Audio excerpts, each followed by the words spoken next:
Halo semuanya, pernah nggak sih kalian berpikir kenapa tiba-tiba semua negara berebut soal tambang?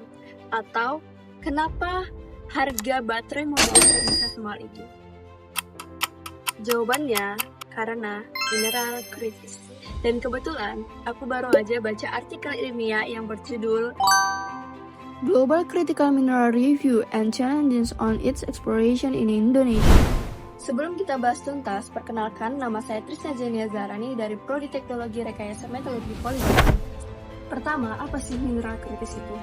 Nah, secara sederhana, mineral kritis merupakan bahan tambang yang bakal jadi tulang punggung teknologi kita di masa depan nanti. Nah, turbin angin, baterai kendaraan mobil listrik, bahkan handphone yang sekarang kita pegang membutuhkan mineral seperti litium, kobalt, nikel, dan bahkan logam tanah jarang. Dan kabar baiknya, Indonesia memiliki posisi yang sangat strategis. Kita memiliki cadangan nikel terbesar. Dalam skala global, kita memiliki 42% cadangan. Nah, ini keuntungan bagi kita. Akan tetapi, di dalam artikel ini bukan fakta bahwa kesiapan kita dalam mengelola mineral ini masih sangat jauh dari kata optimal. Nah, ada 3 tantangan utama dalam artikel ini. Yuk kita bahas. Tantangan pertama, keterbatasan data geologi dan riset. Anggaran penelitian di Indonesia masih di bawah 1% dari dana APBN. Ini masih jauh dibandingkan negara Cina dan Malaysia. Dampaknya, bahkan kita sendiri belum memiliki peta detail tentang logam tanah jarang yang ada di Indonesia. Bayangin, kita kaya, tapi kita nggak tahu seberapa kaya kita. Kedua, kompleksitas regulasi.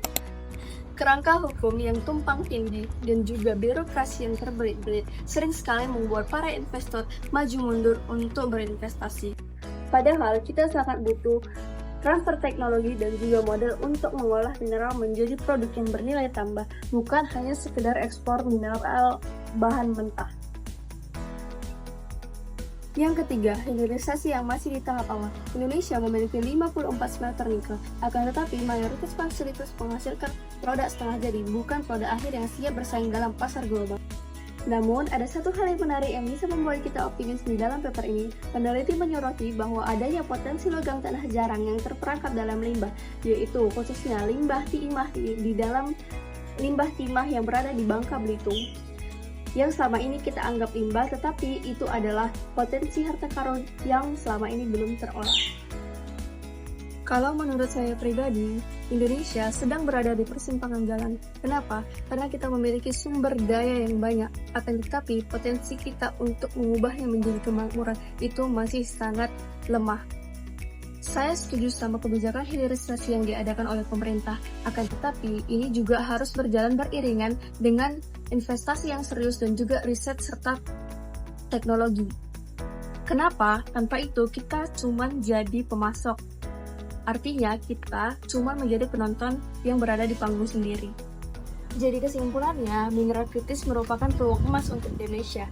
Akan tetapi, peluang emas ini tidak akan berbuah manis apabila kita tidak bisa mengolahnya dengan cerdas. Bukan hanya soal tambang, tapi soal teknologi, riset, regulasi, dan juga soal konsistensi.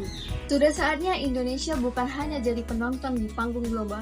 Kita punya sumber daya, kita punya potensi. Sekarang saatnya kita naik ke level yang lebih tinggi. Terima kasih sudah menyimak. Wabillahi taufiq wal hidayah. Wassalamualaikum warahmatullahi wabarakatuh. Saya Trisna Zenia Zarani. Sampai jumpa lagi.